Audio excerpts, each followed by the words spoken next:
It's a wonderful cartoon in the New Yorker, which essentially is my whole talk. And one inmate is saying to the other inmate, "I'm neither a good cop nor a bad cop, Jerome. Like yourself, I'm a complex amalgam of positive and negative personality traits that emerge or not, depending on circumstances." The Lucifer effect involves three things. Understanding human character transformations when ordinary good people become perpetrators of evil. And it's through the interplay of those three things. What is it that people bring into the situation? What is it that the situation brings out in people? And what is the system that creates and maintains those situations? Even the Reich Fuhrer of the Nazi Party, Hermann Göring, sums up this game of supply and demand perfectly when he stated, "The people can always be brought to the bidding of the leaders." That is easy. All you have to do is tell them they are being attacked and denounce the peacemakers for lack of patriotism and exposing the country to danger. It works the same in any country. It also works the same in every individual psyche.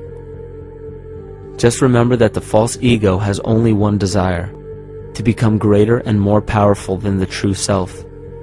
This illness causes us to believe that we are separate from nature. This is why we see such a rise in the dependency of technology. This is why we see such little stewardship for the earth and the environment.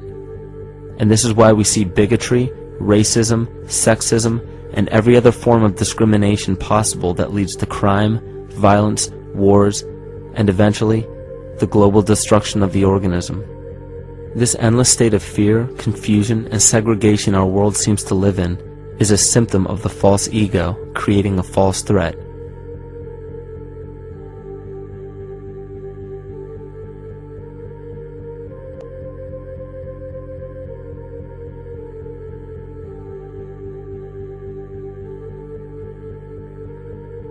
What I tried to do is document in great detail the transformation that took place among the young men who were playing prisoners and guards in the Stanford Prison study. In fact, I have 9 chapters because our guards could not use physical force. But in a matter of a few days, prisoners were having emotional breakdowns. And what I tried to do is illustrate by using typescripts of what actually happened in the dialogue, how guards creatively broke the will of prisoners using words.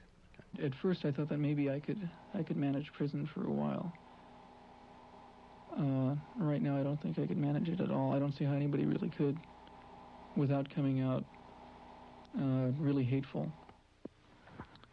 What made the experience most depressing for me was the fact that we were continually called upon to act in a way that just is contrary to what I really feel inside. I don't feel like I'm the type of person that would be a guard, just continually giving out shit and forcing people to do things and pushing and lying. It just didn't seem like me, and to continually put on a face like that is just really one of the most oppressive things you can do. I had really thought that I was incapable of this kind of behavior.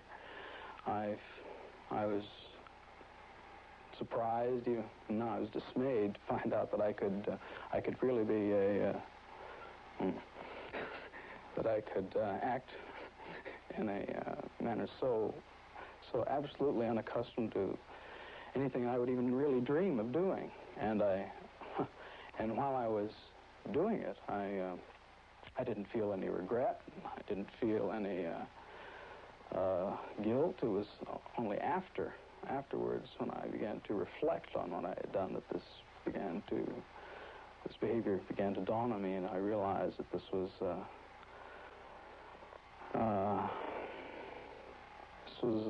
part of me I hadn't really noticed before.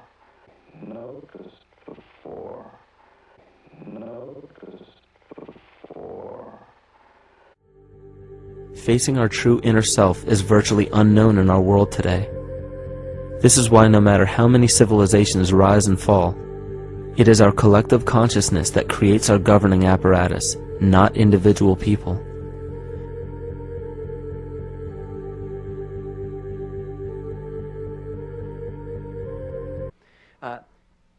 But the Lucifer effect is more than documenting this evil. I think the Lucifer effect is a celebration of the human mind's infinite capacity to make any of us behave as kind or cruel, caring or indifferent, as creative or destructive, and to make some of us villains, perpetrators of evil.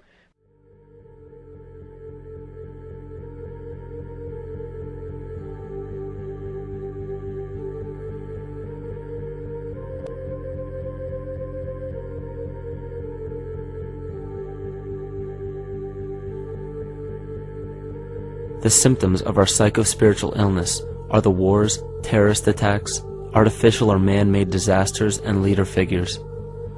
As long as the people remain oblivious to their inner drives and inner nature, they will always fail to recognize why these events take place and why these figures rise to such powerful positions. The reason why we have failed for thousands of years to conquer these archetypal rulers permanently is because for thousands of years we have been fighting the symptoms of an illness and not the root cause.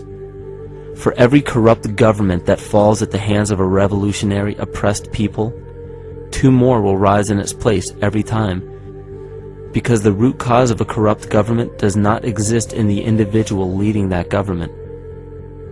It exists within the psyche of every individual, because an unaware host to a deadly parasite will do anything to avoid accepting his own incapacity for freedom.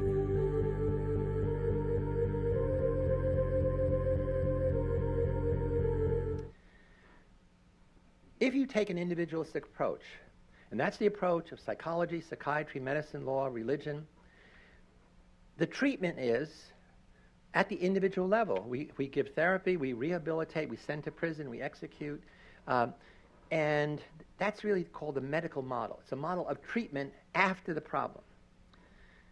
And that model doesn't work. The alternative that we all accept is the public health model of disease. Public health models recognize that there are situational and systemic vectors of disease in a society. So when person A, B, and C come to see me as a doctor and they all have the same symptoms and it's a virus infection, I don't just continue to treat people as they come. I want to prevent other people from getting, I want to inoculate them with the virus. Okay. And so I'm arguing that evil and prejudice and evil of bullying, things of this kind, workplace bullying and school bullying, are vectors of disease in our society.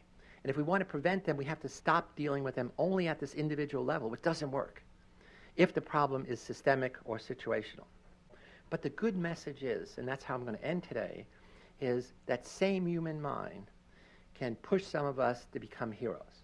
And so the goal of my talk is to get all of you to begin to think about yourselves as heroes in waiting.